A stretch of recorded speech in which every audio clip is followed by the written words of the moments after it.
The wind tore through the trees like something alive, and Eleanor Hastings ran with her lungs burning, and her shoes filling with rain.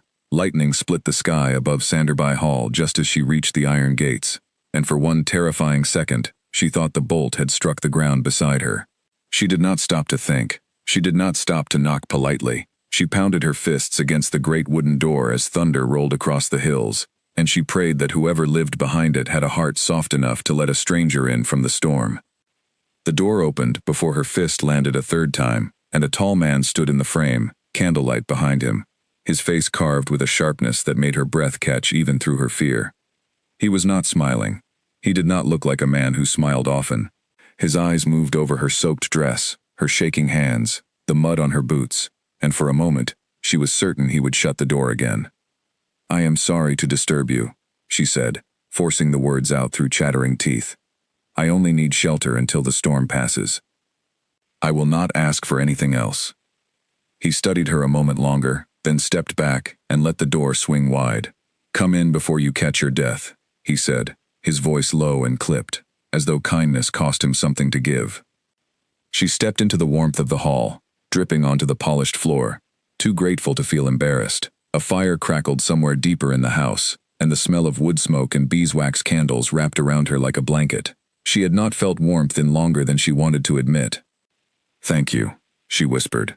"Truly. I did not know where else to go."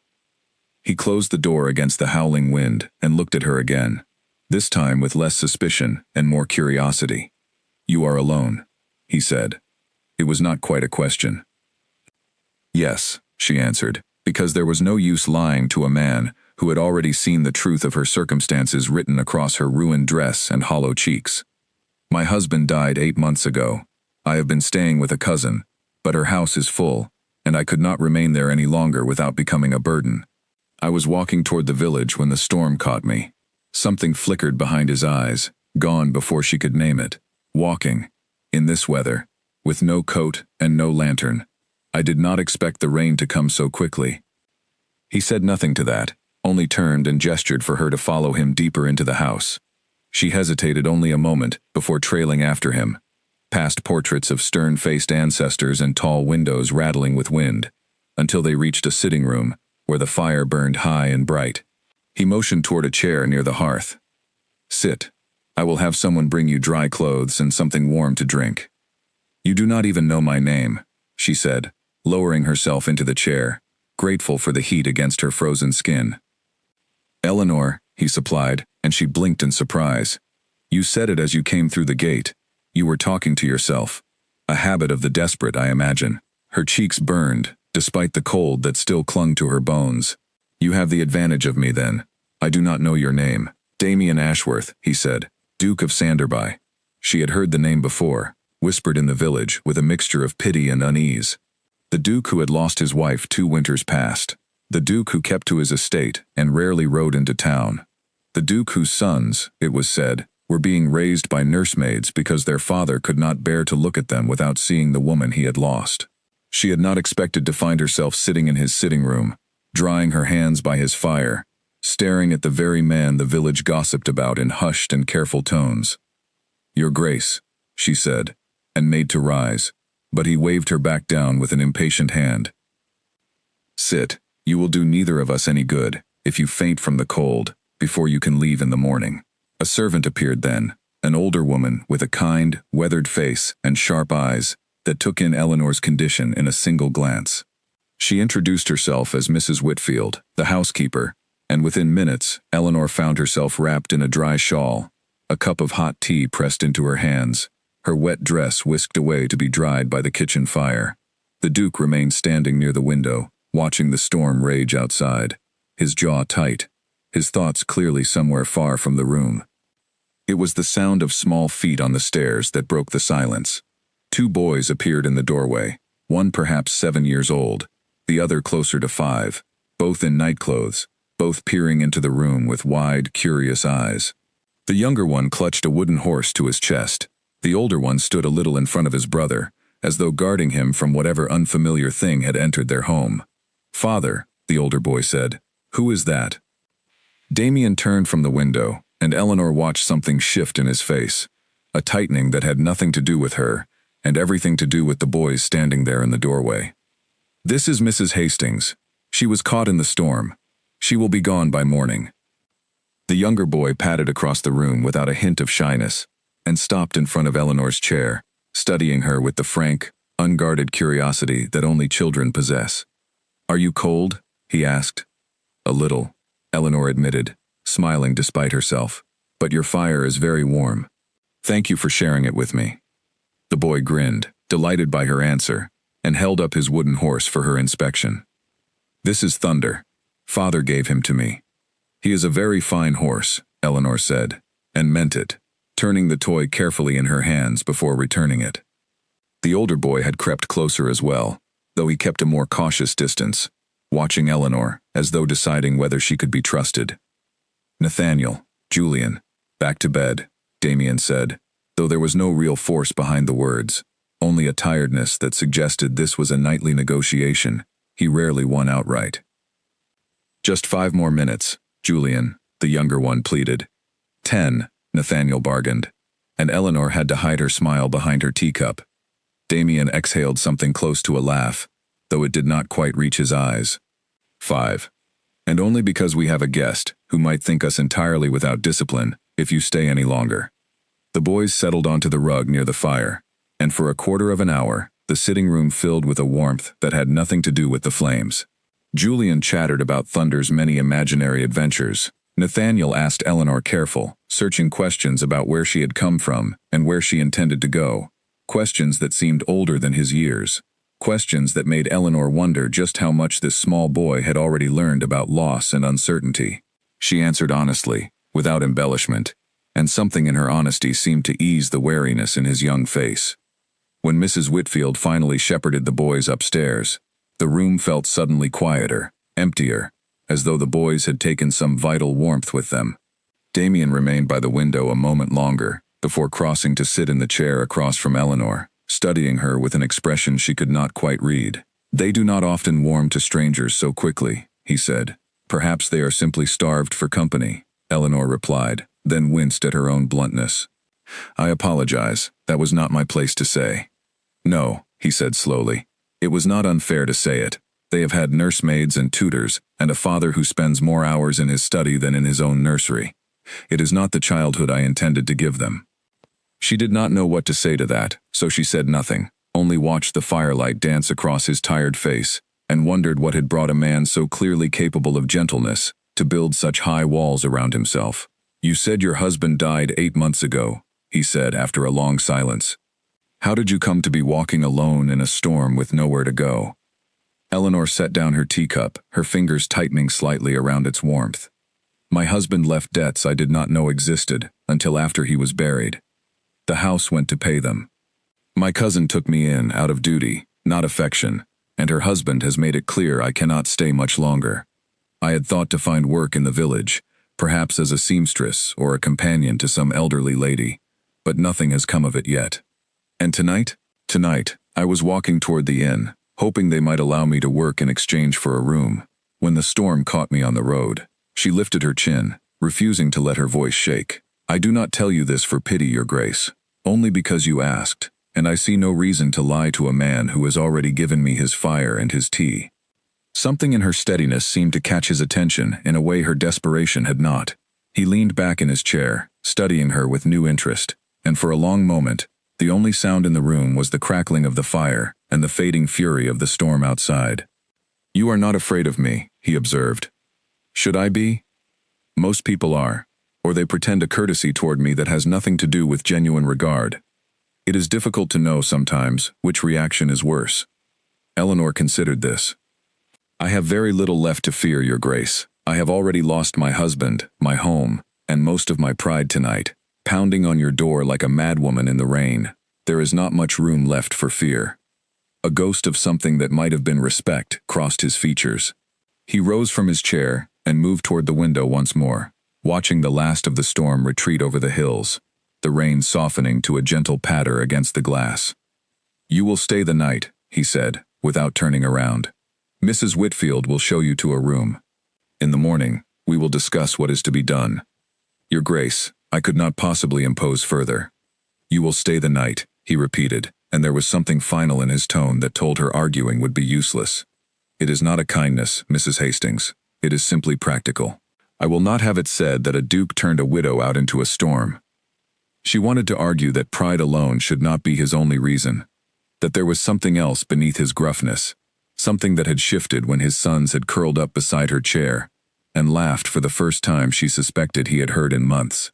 But she said nothing, only thanked him quietly, and allowed Mrs. Whitfield to lead her up the wide staircase to a small, comfortable room where a fire had already been lit and a nightgown laid out upon the bed. Alone in the unfamiliar room, Eleanor sat by the window and watched the storm finally break apart into scattered clouds, revealing a sliver of moon behind them. She thought of the Duke's tired eyes, of his sons' hopeful faces, of the strange, sudden shelter she had found in a house full of grief she did not yet understand. She did not know what tomorrow would bring, but for the first time in 8 months, she fell asleep without the cold, hollow fear that had followed her every night since her husband's death. Somewhere below her, in his study, Damien Ashworth sat awake long after the house had gone quiet, staring at nothing, thinking of a woman with steady eyes and no fear left to spare, and of 2 small boys who had laughed by the fire in a way he had almost forgotten they could.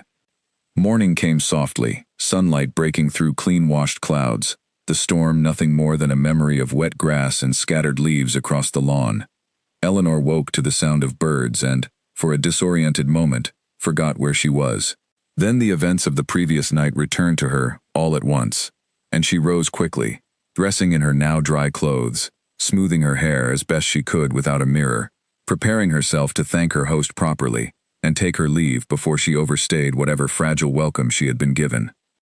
She found Mrs. Whitfield in the hallway, who informed her, with a look Eleanor could not quite interpret, that His Grace wished to see her in the study before she departed. Eleanor's stomach tightened with nerves as she followed the housekeeper down the stairs, wondering what business a duke could possibly have with a penniless widow beyond wishing her well and closing the door behind her.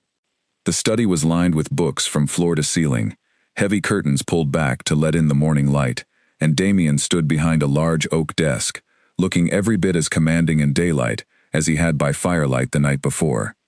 He gestured for her to sit, and she did, folding her hands in her lap, waiting. "I trust you slept well," he said. "Very well, Your Grace. Thank you again for your hospitality. I will not trouble you any further. Sit down, Mrs. Hastings. I have not yet finished." She had not realized she had begun to rise, and she lowered herself back into the chair, cheeks warming with embarrassment. Damien studied her for a long moment, his fingers steepled on the desk before him, and when he finally spoke, his words were so unexpected that she was certain she had misheard him. "I have a proposal for you," he said. "One I imagine you will find unusual, perhaps even improper, but I ask that you hear it fully before you decide anything." "A proposal," Eleanor repeated carefully. "My sons need a mother," he said, his voice steady, businesslike, as though he were discussing an arrangement of land or livestock rather than the shape of his own family. Not a nursemaid who leaves at the end of the day, not a governess who is paid to care and nothing more, but someone who will remain in this house, who will guide them, comfort them, raise them as a mother would. And you, Mrs. Hastings, need shelter, security, a place in the world that does not depend on the charity of an unwilling cousin. Eleanor's heart began to pound. "Your Grace, I do not understand what you are suggesting." "I am suggesting marriage," he said plainly. "A marriage of practicality, not sentiment. I will not pretend otherwise, and I would not insult you by dressing it up as anything more than what it is. You would have my name, my protection, a home, and a place as mother to my sons. I would have a wife capable of giving this household the warmth it has lacked for 2 years, and someone to care for Nathaniel and Julian in a way that hired hands cannot." The room seemed to tilt slightly, and Eleanor gripped the arms of her chair to steady herself. "You barely know me. We met only last night. I know that you did not flinch from honesty when I asked for it. I know that my sons, who trust almost no one, sat at your feet within minutes of meeting you. I know that you have nowhere else to go, and no other prospects that do not involve depending on the goodwill of people who have already shown you little of it." He paused. "I am not a romantic man, Mrs. Hastings. I do not offer you affection I cannot promise. nor do I ask for any in return. I offer you a fair arrangement. Separate lives beneath one roof, mutual respect, and security for us both." Eleanor sat in stunned silence, her mind racing through a dozen objections, and finding none of them as solid as they should have been. Marriage to a stranger. Marriage without love, without even friendship yet formed, and yet the alternative stretched before her clearly enough. A cousin's cold hospitality running out, a village with no work to offer, winter approaching with nowhere to shelter from it. "And if I refuse?" she asked quietly. "Then I will have Mrs. Whitfield arrange a carriage to take you wherever you wish to go, and you will leave with my gratitude for enduring the storm in my house without complaint." His expression did not change, gave nothing away. "I will not pressure you, Mrs. Hastings. This is not a demand. It is an offer, freely given, and freely refused if you so choose."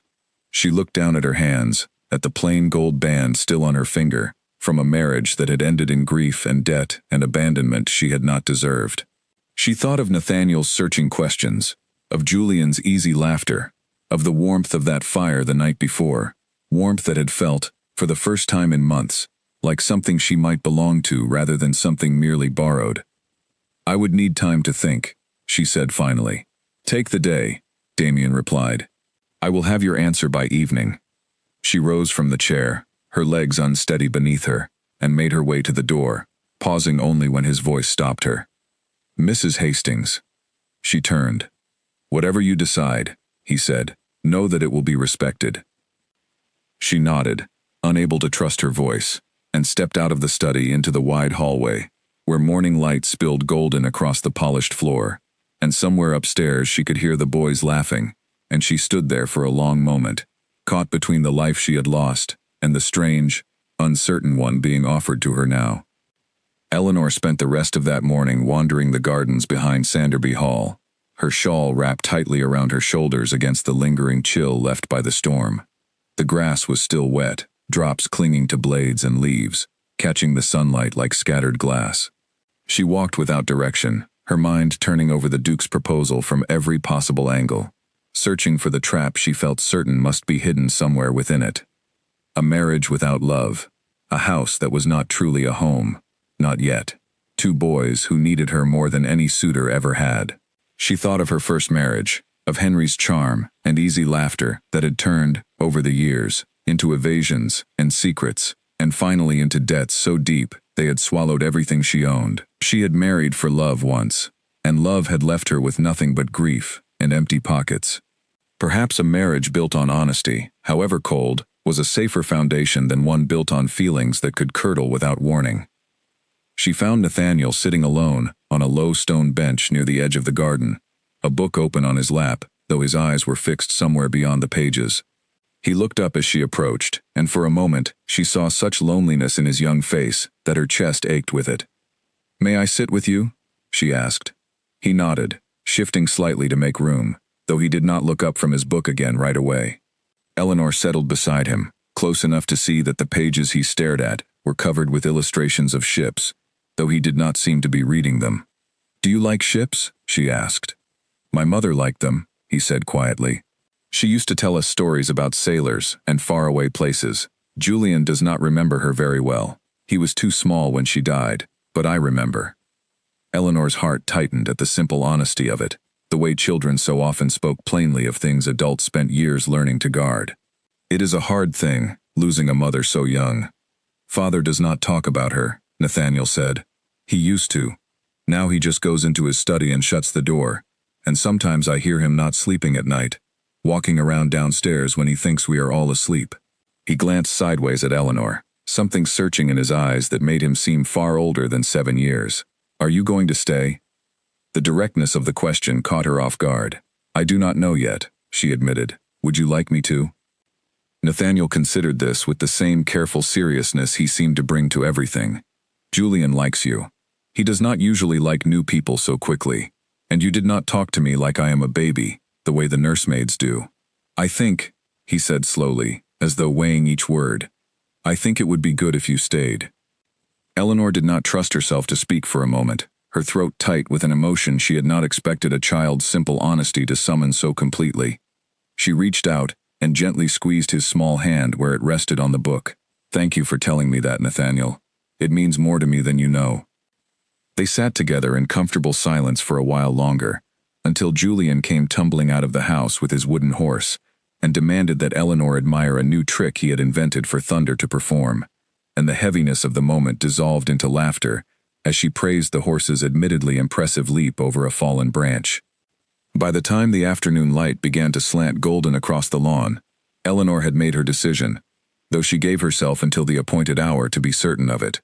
She thought of Mrs. Whitfield's careful kindness that morning, of the way the older woman had looked at her with something like hope rather than suspicion. She thought of the fire in the sitting room, of two boys who had already, in less than a day, begun to look at her as something more than a stranger passing through. And she thought of Damien himself, of the tired honesty in his offer, the complete absence of pretense or false romance, and found, strangely, that she trusted that honesty more than she had ever trusted Henry's easy charm. When evening came, she found Damien once more in his study, standing by the window with his hands clasped behind his back, watching the sun sink behind the distant hills. He turned when she entered, and though his expression remained carefully composed, she thought she saw something like tension in the set of his shoulders, as though he had spent the day bracing himself for her refusal. "I have considered your proposal," she said, before her courage could falter, "and I accept, your grace, on the terms you described. A practical arrangement, a home for me, a mother for your sons, and nothing asked of either of us beyond respect and honesty." Something eased in his posture, though he did not smile. "Not exactly. You understand what you are agreeing to. There will be no pretense of romance between us. We will live as partners in this household, nothing more." "I understand," Eleanor said. "I do not ask for more than that. I only ask that you keep your word regarding the boys, that I will truly be permitted to raise them, not merely watch from the sidelines while nursemaids do the work. You will have full authority in the nursery," he said, "that I promise you without hesitation." "Then we have an agreement." He crossed the room and extended his hand, and she shook it, the gesture strange and formal for two people about to bind their lives together. But it felt right in its own way, an honest beginning to an honest arrangement. His grip was firm, his palm warm despite the coolness of the evening, and for just a moment, something passed between them that neither of them acknowledged aloud, a flicker of curiosity, perhaps, about the stranger they had each just agreed to marry. "I will speak with the vicar tomorrow," Damien said, releasing her hand. "There is no reason to delay, given your circumstances. We can be married within the fortnight, if that suits you." "It suits me well enough," Eleanor said, though her stomach fluttered at the speed of it all, at how quickly her life had turned from homelessness and uncertainty to a wedding with a duke she had known for less than a day.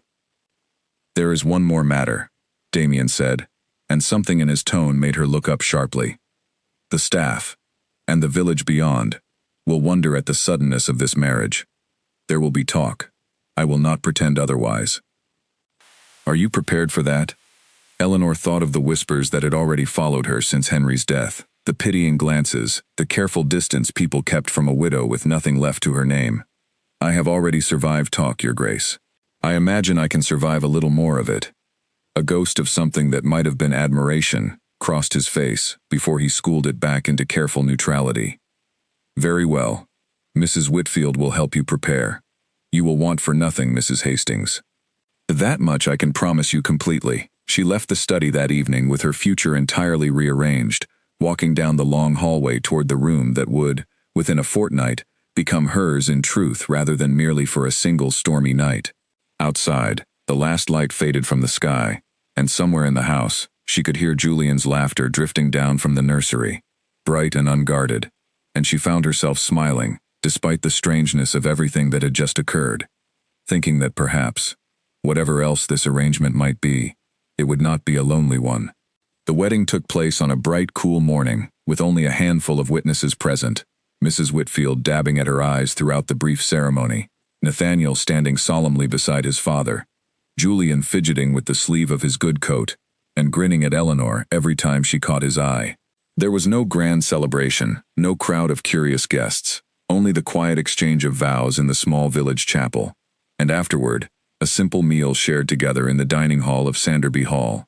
The first meal Eleanor took as its mistress, rather than as a stranger sheltering from a storm. The days that followed settled into a rhythm neither of them had quite expected. Eleanor rose early each morning to oversee the boys' lessons, sitting with them through their tutor's instruction, correcting Julian's wandering attention with gentle patience and encouraging Nathaniel's quiet intelligence with questions that made him think beyond the pages of his books. In the afternoons, she walked with them through the gardens, taught them songs her own mother had once taught her, and listened to their endless stories about imaginary kingdoms and daring adventures with a genuine delight that seemed to surprise them as much as it surprised the household staff who observed it. Mrs. Whitfield, who had been cautious and watchful during Eleanor's first days in the house, gradually warmed into something like genuine affection, taking Eleanor aside one afternoon to share stories of the household as it had once been, before grief had settled over it like a heavy fog. His Grace was not always so quiet, the housekeeper confided, folding linens with practiced efficiency as she spoke. He used to laugh a great deal. Before, he used to ride out with the boys, teach them to fish in the stream beyond the orchard. It has been a long time since I have seen him do either. What happened to change him so completely? Eleanor asked, though she suspected she already knew part of the answer. Her Grace, the late Duchess, took ill very suddenly, Mrs. Whitfield said, her voice softening with old sorrow. It was over within a matter of weeks. His Grace was at her side every moment he could manage, and when she passed, something in him seemed to go with her. He blamed himself, though there was nothing he could have done differently. Grief does not always listen to reason. Eleanor thought of this conversation often in the days that followed, watching Damien from a careful distance as he moved through the house like a man carrying a weight no one else could see. He was not unkind to her, not in the least. He inquired after the boys' progress each evening, thanked her sincerely for the changes she had already brought to the household, and treated her with a courteous respect that never wavered. But there remained a wall between them, invisible yet solid, built from grief she had not yet been permitted to see the full shape of. It was Julian, in his uncomplicated way, who began to close the distance between his father and his new mother, without either adult quite realizing it was happening. One evening, as Eleanor read the boys a story by the nursery fire, Julian insisted that his father join them, tugging at Damien's sleeve until he abandoned whatever papers had occupied him in his study and settled into the chair beside Eleanor's, listening, as she read in a voice soft with practiced warmth. Damien said little that evening, but Eleanor noticed the way his shoulders eased as the story unfolded, the way a rare, small smile crossed his face when Julian interrupted to act out a particularly dramatic scene with his wooden horse. Such evenings became more frequent as the weeks passed, though never so frequent that Eleanor allowed herself to read too much into them. She reminded herself often of the terms of their arrangement, of the practical foundation upon which their marriage had been built, and told herself that whatever warmth grew between them was simply the natural result of sharing a household and a family, nothing more significant than that. And yet there were moments that lingered with her longer than they should have.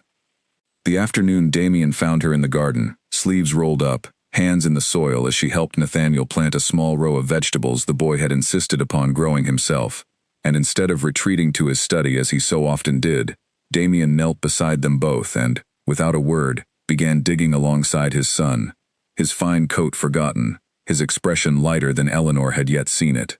Or the evening she found him standing outside Julian's door long after the boy had fallen asleep, simply watching him breathe, his hand resting against the doorframe, as though anchoring himself to something solid. "You watch him often," Eleanor said quietly, one such evening, coming upon him in the hallway outside the nursery. Damien did not startle, though he took a moment before answering, his eyes still fixed on his sleeping son through the half-open door. "I am afraid, sometimes, that if I look away too long, I will lose something else I cannot get back." "You have not lost them," Eleanor said gently. "They are right here, and they love you fiercely, whether or not you allow yourself to see it." He turned to look at her then, something raw and unguarded flickering across his face, before he composed himself once more. "You have changed a great deal in this house already, Mrs. Hastings. Ashworth, I should say now." "Eleanor," she corrected softly. "If we are to share a home and a family, I think you might call me by my given name." Something shifted in his expression, a small crack in the careful wall he kept so firmly in place. "Eleanor then," he said, testing the name as though unfamiliar with its shape in his mouth. "Thank you. For everything you have done for them. I do not think I have said that plainly enough." "You do not need to thank me," she said. "I care for them because I have come to love them, not because it is expected of me." He studied her for a long moment in the dim hallway light, and Eleanor felt her pulse quicken under the weight of his attention, though she could not have said exactly why. "I am glad," he said finally, quietly, "that the storm brought you to my door."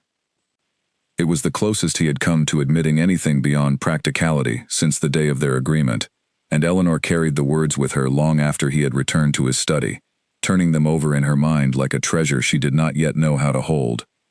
But grief, she was learning, did not release its grip easily, and there were still evenings when Damien retreated fully behind his old walls, when he ate his meals in silence and disappeared into his study until well past midnight, when even the boys' laughter could not draw him fully back into the warmth of the household Eleanor was working so carefully to rebuild. On those evenings, she did not press him, understanding instinctively that some wounds needed patience rather than urgency, that trust, once broken so completely by loss, could not be rushed back into wholeness no matter how gently it was coaxed.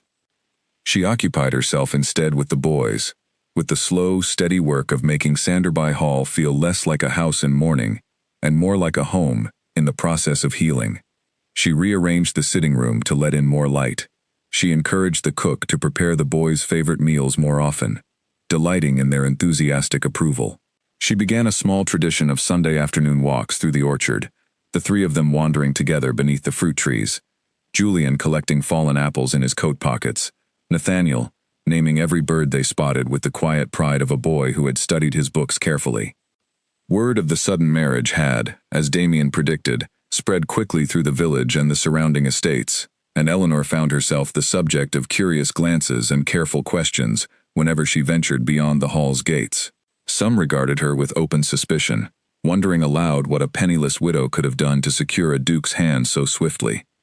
Others were kinder, admiring the obvious change in the boys' demeanor whenever they were seen with their new mother, noting the color returning to Nathaniel's once solemn face, the easy confidence in Julian's step. Eleanor bore both the suspicion and the admiration with the same steady composure, refusing to let either sway her from the quiet, patient work of building a genuine family from what had begun as nothing more than a practical arrangement. She had not married for love, she reminded herself often, but she found, as the weeks stretched into a month and then 2, that something resembling affection had begun to grow regardless, unbidden and unacknowledged, in the careful spaces between duty and companionship that she and Damien had built together. Autumn deepened over Sanderby Hall, painting the orchard gold and rust, and with the changing season came a change in Damien as well, subtle but unmistakable to anyone who had known him during the long months of his grief. He began joining the family for breakfast more often, listening with genuine attention as Julian recanted elaborate dreams involving dragons and hidden treasure, offering quiet corrections to Nathaniel's history lessons that revealed a depth of knowledge Eleanor had not expected from a man who spent so much of his time buried in estate ledgers. It was on one such morning, the mist still clinging to the lawn outside the dining room windows, that Eleanor found him lingering at the table long after the boys had been excused to their lessons, turning his teacup slowly in his hands, his gaze distant. "You are thinking of her," Eleanor said gently, settling back into her chair rather than rising to leave him to his solitude, as she once might have. Damien did not pretend not to understand who she meant. "Charlotte," he said, the name falling from his lips as though it had been locked away for a long time, and only now permitted release. "It has been 2 years, and there are still mornings I forget, for just a moment, that she is gone. I reach for her side of the bed. I begin to call for her before I remember. Grief does not follow a schedule," Eleanor said softly. "It does not care how much time has passed." "No," he agreed, "it does not." He set down his teacup, finally meeting her eyes directly.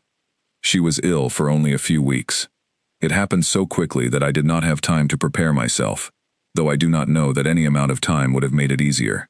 I was at her bedside when she passed, and I remember thinking, in that moment, that I would never again feel whole."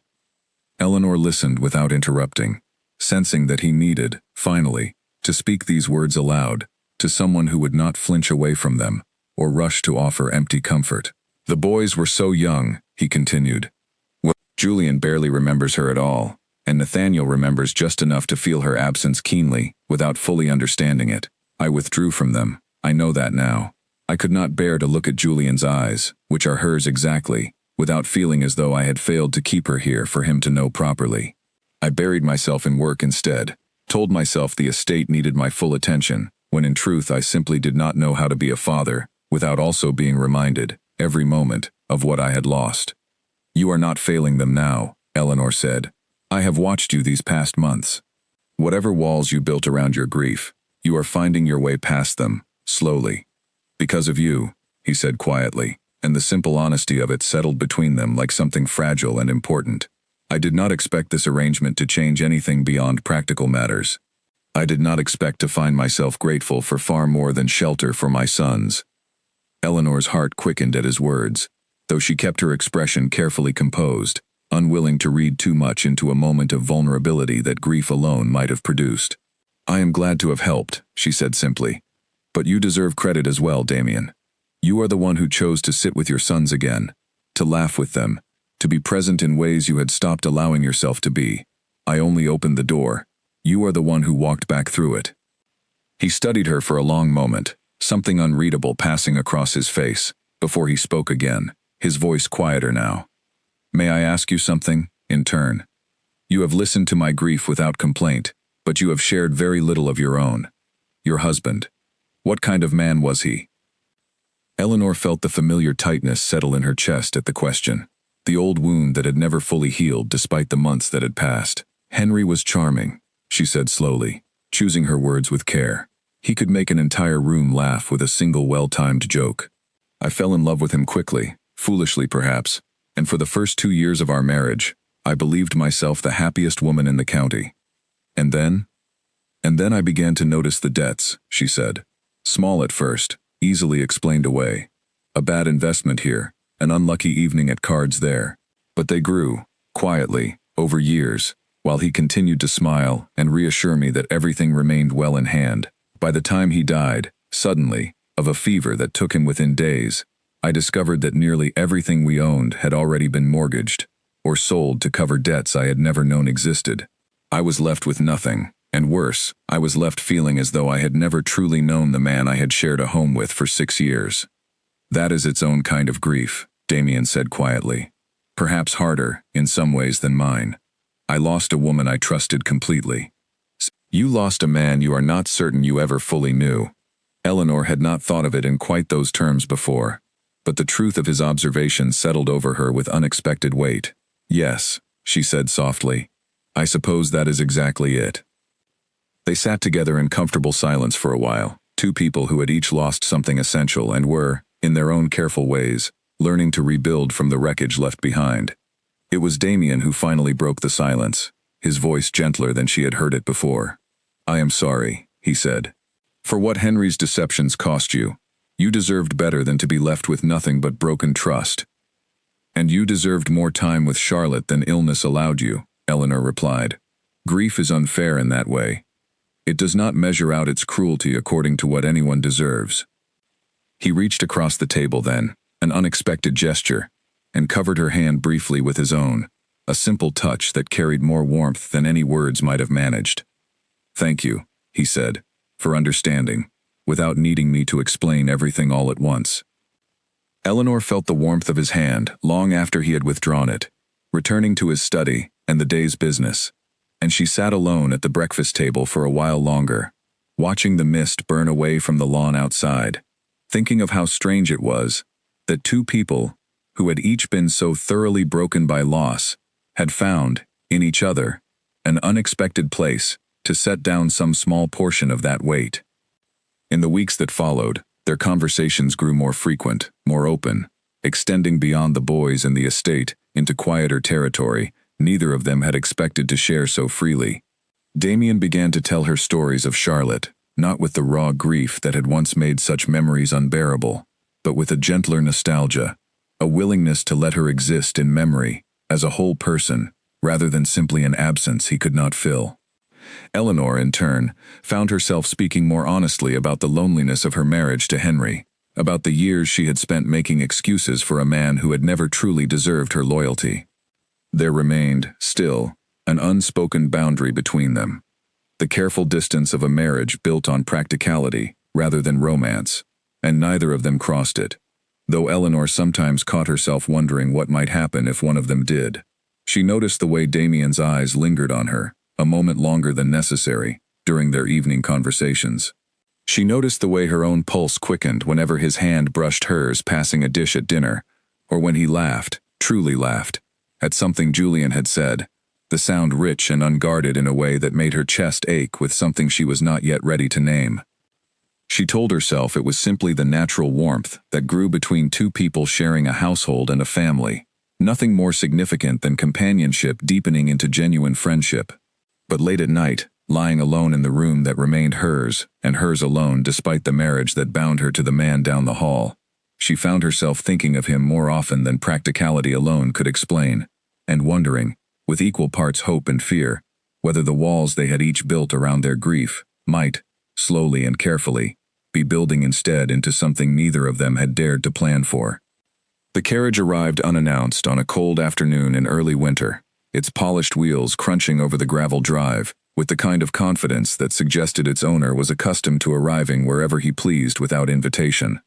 Eleanor was in the garden with the boys, helping Julian gather the last of the fallen chestnuts, when she heard the commotion at the front of the house and looked up to see a tall, austere man descending from the carriage, his expression already set in lines of disapproval. "Uncle Gerald," Nathaniel said, his voice losing some of its usual warmth, and Eleanor felt a small knot of unease settle in her stomach at the boy's tone. "Who is he?" she asked quietly, taking Julian's hand as they made their way toward the house. "Mother's brother," Nathaniel explained. "He does not visit often. Father does not like him very much, I think, though he never says so plainly." They reached the front steps just as Damien emerged from the house, his expression carefully neutral in a way Eleanor had learned to recognize as deliberate composure, masking something far less calm underneath. "Gerald," he said, extending a hand that was accepted with visible reluctance. "This is an unexpected visit." "I imagine it is," Gerald Pembroke replied, his eyes sweeping past Damien to settle on Eleanor, with an assessing coldness that made her spine straighten instinctively. "I have heard some rather remarkable news, Sanderby, and I confess I could not rest easy until I had seen the truth of it with my own eyes." "And what news is that?" Damien asked, though his tone suggested he already knew precisely what his brother-in-law referred to. "That you have remarried," Gerald said, and with such indecent haste that half the county is still recovering from the shock of it. "My sister is barely 2 years in her grave, and already you have installed some stranger in her place, mistress of her house, mother to her sons." His gaze flicked to Eleanor once more, sharp and unkind. "I confess I am curious to know exactly what qualities recommended this particular woman for the role." Eleanor felt heat rise to her cheeks, though she kept her chin lifted, refusing to let his contempt visibly wound her. "Perhaps we should continue this conversation inside, where it is warmer," she said evenly, rather than airing family matters on the front steps for the servants to overhear. Something flickered in Gerald's eyes, surprise perhaps at her composure, before he inclined his head in grudging acknowledgement, and followed them into the house. The boys were sent upstairs with Mrs. Whitfield, though Eleanor noticed Nathaniel's reluctant backward glance as he was led away, clearly uneasy about leaving the adults to whatever confrontation was brewing. In the sitting room, Gerald wasted no time softening his accusations. "I have made inquiries, Sanderby," he said, settling into a chair without waiting to be offered one. "This woman arrived at your door with nothing to her name. A widow whose late husband left her drowning in debt, and within a fortnight, she had secured a marriage to a duke. Forgive me if I find the timing suspicious rather than romantic." "I would advise you to choose your next words carefully," Damien said, his voice dropping into a register Eleanor had not heard from him before, low and dangerous in its stillness. "I am only saying what half the county already whispers," Gerald pressed on, undeterred. "That she saw an opportunity in your grief, and seized it before you had the sense to guard yourself against it. My sister deserved better than to have her memory replaced so quickly and so conveniently by a woman with nothing to offer but a pretty face and a desperate situation." "I did not seek this marriage for opportunity," Eleanor said, her voice steady, despite the anger simmering beneath her composure. "I did not know your sister, Mr. Pembroke, and I have never sought to replace her in anyone's memory, least of all in the hearts of her sons, whom I have come to love as completely as if they were my own from the moment of their birth." "Love," Gerald scoffed. "You barely know them. You barely know my brother-in-law. Do not insult my intelligence by pretending this marriage is anything other than the transaction it plainly is." "That is enough," Damien said sharply, rising from his chair. "You will not come into my house and speak to my wife with such contempt, Gerald.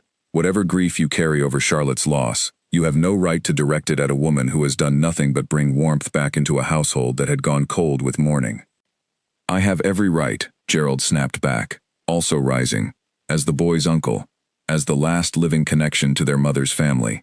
I intend to petition the courts regarding their guardianship, Sanderby, if I have reason to believe their inheritance and well-being are threatened by a woman who married into this family for nothing more than personal gain."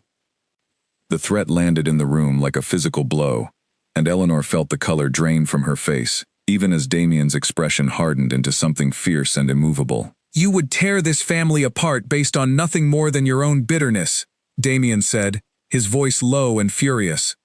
"The boys are thriving, Gerald. Ask anyone in this household, ask the boys themselves, and they will tell you they have never been happier than they are now." "I will ask them," Gerald said coldly, "and I will make my own judgment, regardless of what convenient answers you have coached them to provide."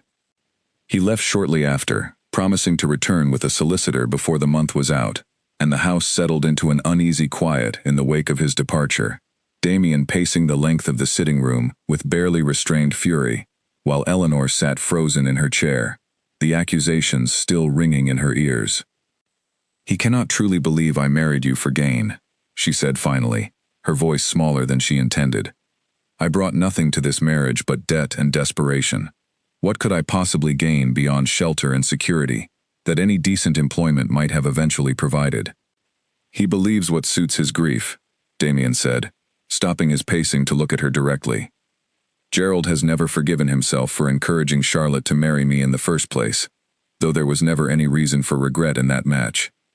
Since her death, he has needed someone to blame for every subsequent change in this household, and you, unfortunately, have become the easiest target for that blame." "And if he truly does petition for guardianship," Eleanor asked, the fear she had been holding at bay, finally breaking through her composure, "what if the courts believe him, Damien? What if they take the boys away because of accusations I cannot easily disprove?" Damien crossed the room and knelt before her chair, taking her trembling hands in both of his own, his eyes fierce with a determination that steadied her more than any words could have managed. "I will not allow that to happen," he said firmly. "You are their mother in every way that matters, Eleanor. I will testify to that before any court in the land, and so will every member of this household who has watched you transform their lives with your own two hands. Gerald's bitterness will not be permitted to undo what you have built here." "But the appearance of it," Eleanor pressed. "A sudden marriage, so soon after a storm brought me to your door. He is not wrong that it looks suspicious to anyone who does not know the truth of it." "Then we will show them the truth," Damien said. "We will show them a family, not a transaction. We will show them two boys who have found their laughter again, and a mother who earned their love through patience and genuine care, not through calculation or greed."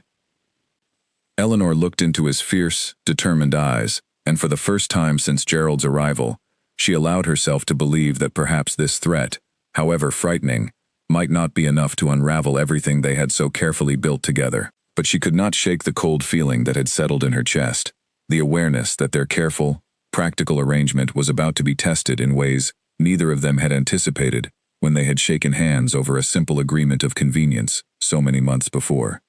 That night, unable to sleep, Eleanor made her way down to the kitchen for a cup of warm milk, only to find Damien already there, sitting alone at the servants' table with a single candle burning low beside him, his head in his hands. "You should be resting," she said softly, settling into the chair across from him.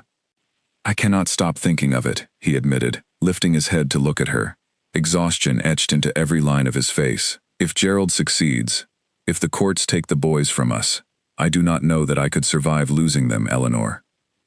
Not after everything, not after finally finding my way back to being present for them.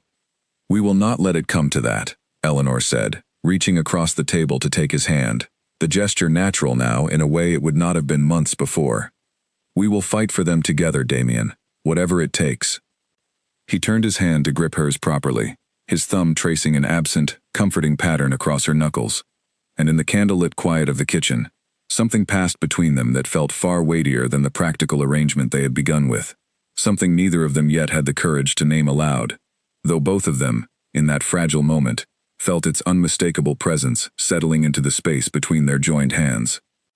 The weeks that followed Gerald's visit passed under a shadow of quiet anxiety that Eleanor could not fully shake, though she worked hard to keep her worry hidden from Nathaniel and Julian, unwilling to burden them with fears they were too young to carry. Damien had written immediately to his own solicitor, a careful, thorough man named Mr. Ellery, who assured them both that Gerald's claims held little legal weight given the boy's obvious well-being, but the assurance did little to fully calm the unease that had settled over Sanderby Hall since the confrontation. It was during this tense, uncertain period that Eleanor found herself growing closer to Damien, in ways that had nothing to do with practicality, and everything to do with the quiet, steady comfort they had begun to offer one another.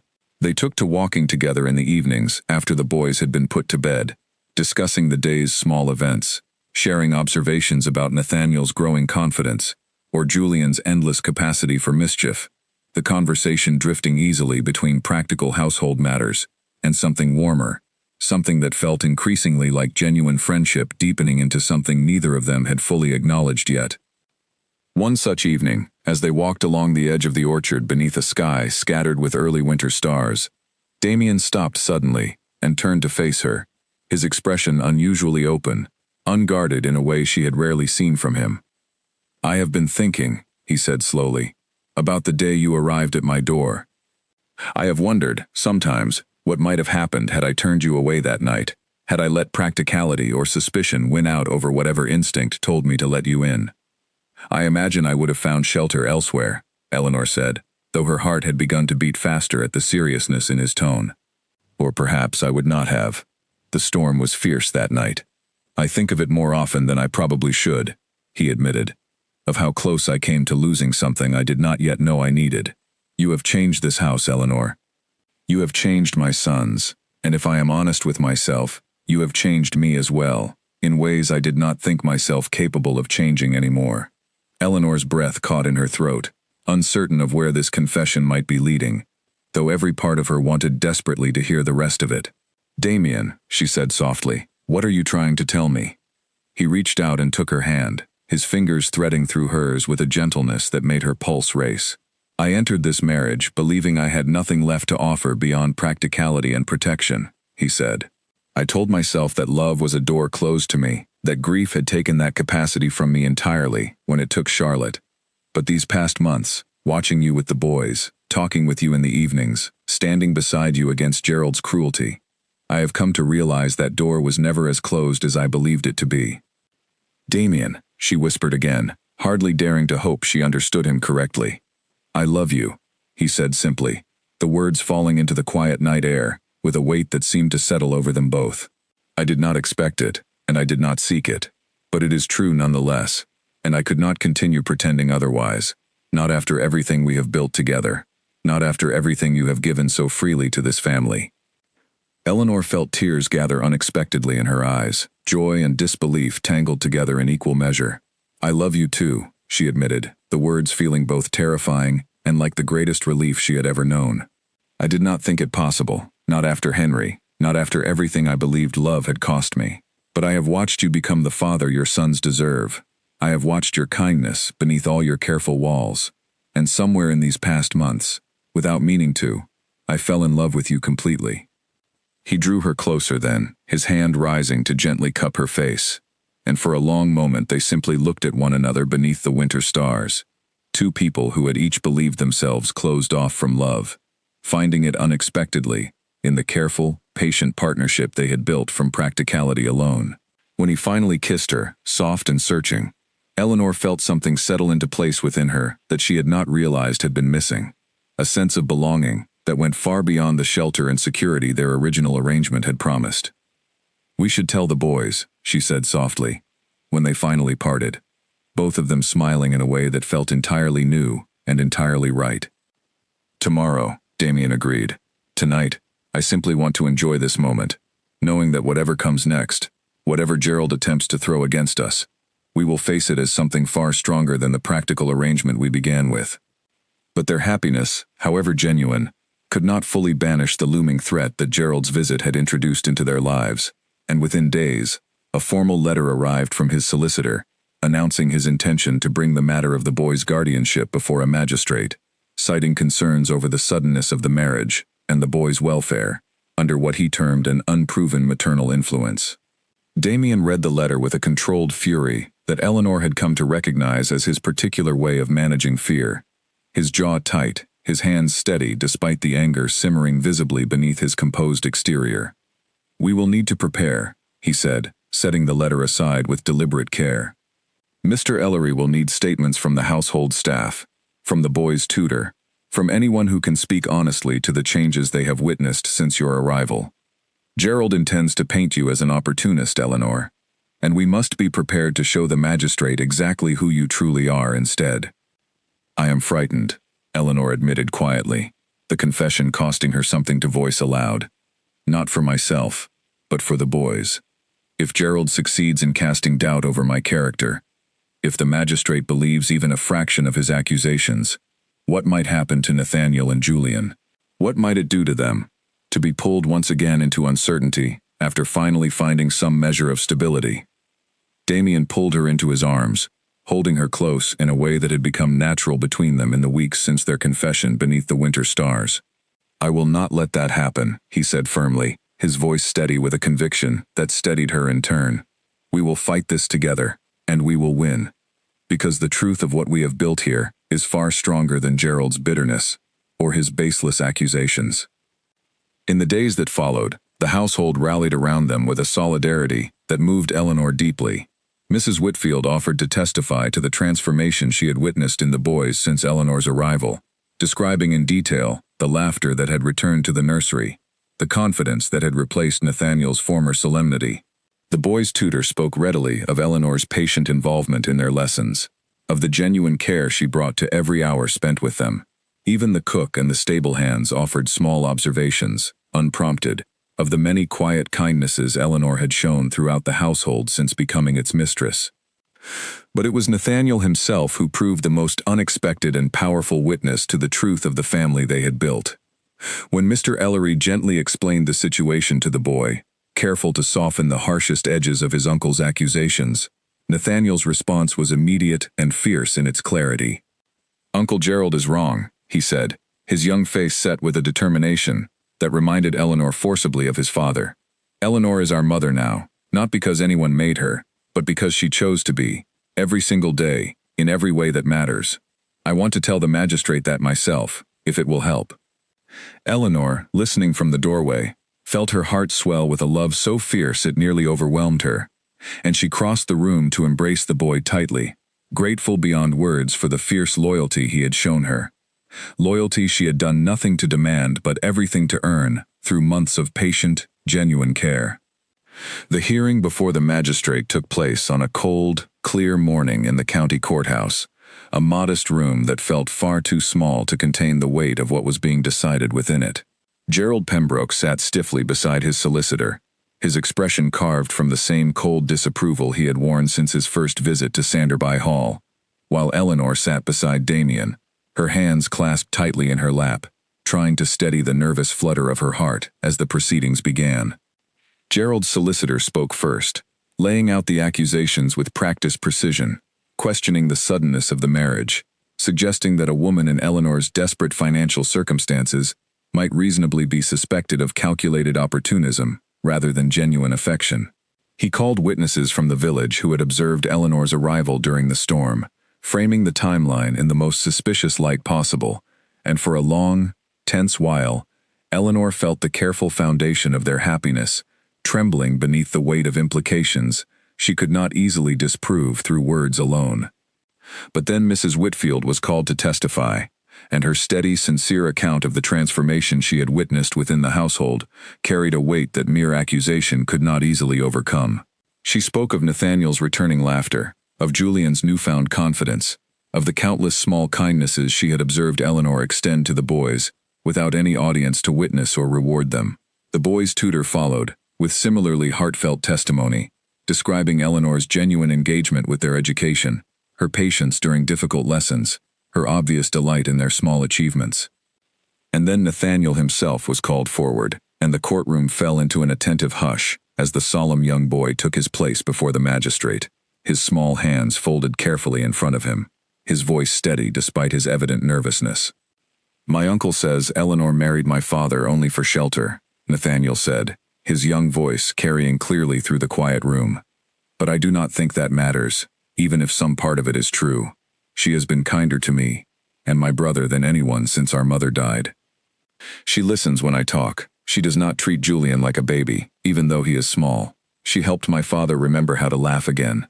I do not care why she came to us. I only care that she stayed, and that she loves us, and I know she does, because I have watched her prove it every single day." The magistrate, an older man with kind, weathered eyes, listened to the boy's testimony with visible moved attention, and when Nathaniel finished speaking, a heavy silence settled over the courtroom, broken only when Damien rose to speak on his own behalf, his voice fierce with the conviction of a man who had found, unexpectedly, everything he had believed lost to him forever. "My brother-in-law grieves still for his sister," Damien said, addressing the magistrate directly, "and I do not fault him for that grief, however misdirected it has become. But I will not allow his pain to be used as a weapon against a woman who has given my sons back their childhood, who has given me back my capacity for joy after 2 years of believing myself incapable of feeling it again. Eleanor is not a stranger who calculated her way into my household. She is my wife, in every sense that matters, and the mother of my sons in every way that counts beyond mere blood." The magistrate deliberated only briefly, before delivering his judgment, dismissing Gerald's petition entirely, citing the overwhelming testimony of the boy's obvious well-being, and the clear, demonstrated devotion Eleanor had shown them since her arrival at Sanderby Hall. Gerald left the courthouse without another word, his solicitor trailing behind him, and Eleanor felt the tension that had gripped her for weeks finally begin to dissolve as Damien pulled her into a fierce embrace, right there in the courthouse corridor, uncaring of who might witness their obvious relief and joy. They returned to Sanderby Hall that evening, to find the boys waiting anxiously at the door, and when Nathaniel saw the relief written plainly across his parents' faces, he broke into a smile so wide and unguarded that Eleanor felt her heart nearly burst with love for him. Julian, sensing the celebration in the air, though too young to fully understand its cause, immediately demanded that Thunder be allowed to perform his most impressive trick yet in honor of the occasion, and the household erupted into genuine, unrestrained laughter, for the first time since Gerald's threatening visit had cast its shadow over their happiness. In the weeks that followed, the shadow of that threat gradually faded, replaced by a warmth and security that permeated every corner of Sanderby Hall. Damien and Eleanor, no longer bound merely by practical arrangement but by genuine, hard-won love, found themselves building a partnership richer than either had believed possible, after the losses that had brought them together in the first place.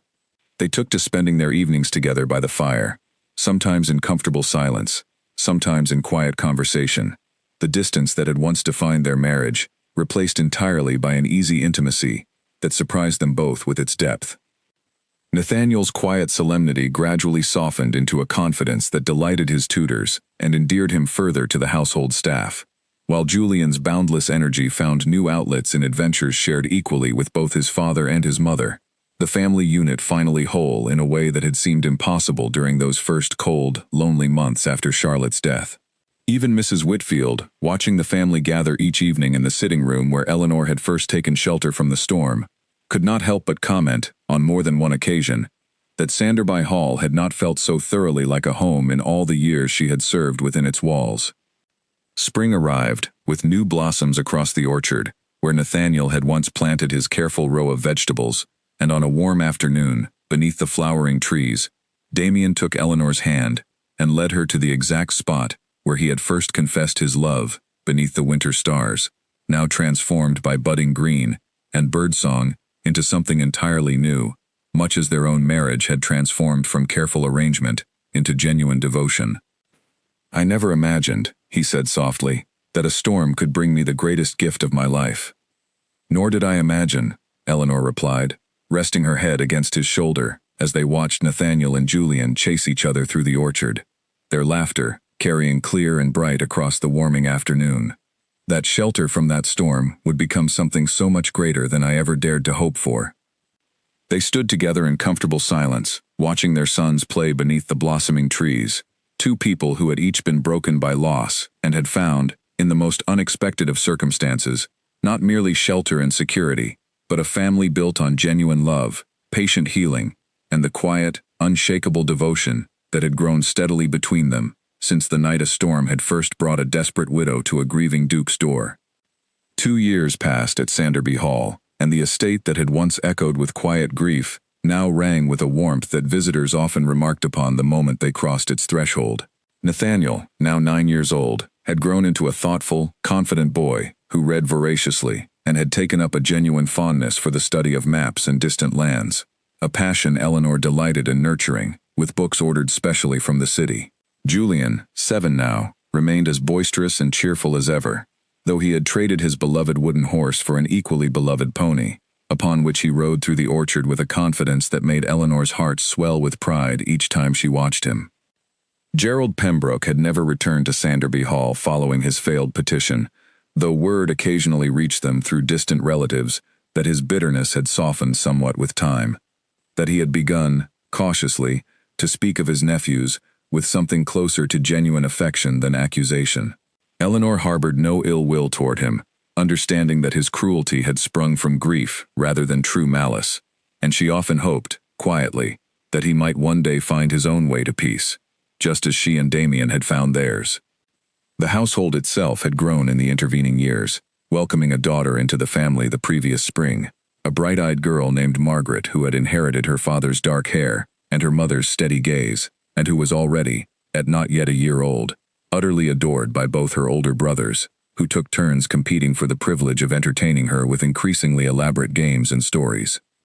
Mrs. Whitfield remained a steady, beloved presence in the household, often remarking with evident satisfaction that she had never in all her years of service witnessed a family transform so completely from sorrow into joy, and she took particular delight in reminding Eleanor, on quiet afternoons over tea, of that first stormy night when a soaked and desperate widow had pounded upon the great front door, never imagining the life that awaited her on the other side of it. Damien, for his part, had become known throughout the county, not merely as a duke who had recovered from tragic loss, but as a father whose devotion to his children was spoken of with genuine admiration, and as a husband whose evident love for his wife remained, even years into their marriage, a source of quiet wonder to those who remembered the cold, withdrawn man he had once been. He often told Eleanor, in quiet moments shared between them, that he could not imagine the life he might have led had he turned her away from his door that fateful night, and each time he said it, Eleanor felt the same swelling gratitude she had carried since the day she first accepted his unusual, practical proposal. On the anniversary of their wedding each year, they walked together to the orchard where Nathaniel had once planted his careful row of vegetables, now grown wild and abundant with the passing seasons, and stood beneath the same trees where Damien had first confessed his love beneath the winter stars.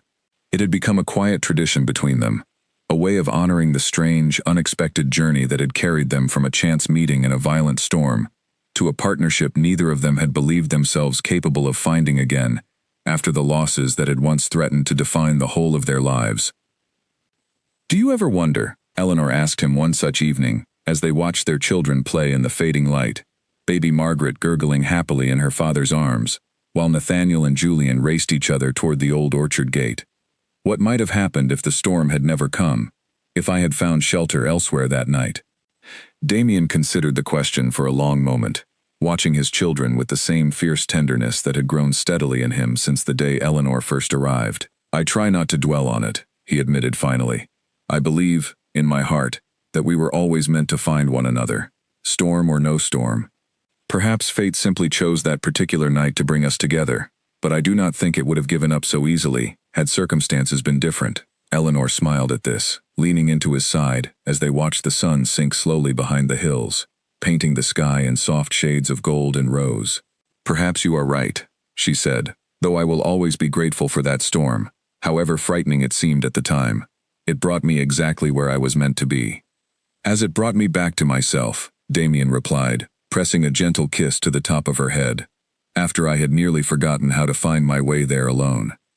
They stood together in the gentle evening light, watching their family grow and thrive in the very halls that had once known such profound sorrow, and Eleanor found herself thinking, not for the first time, that the greatest gifts often arrive disguised as hardship, that shelter, sought in desperation, could, with patience and honesty and the slow, careful work of genuine love, become something far greater than either of them had dared to imagine on that first stormy night. Sanderby Hall, once a house of quiet grief, had become instead a true and lasting home, filled with laughter, love, and the unshakable devotion of a family built not merely from necessity, but from the deepest kind of choice, renewed freely and joyfully with every passing year.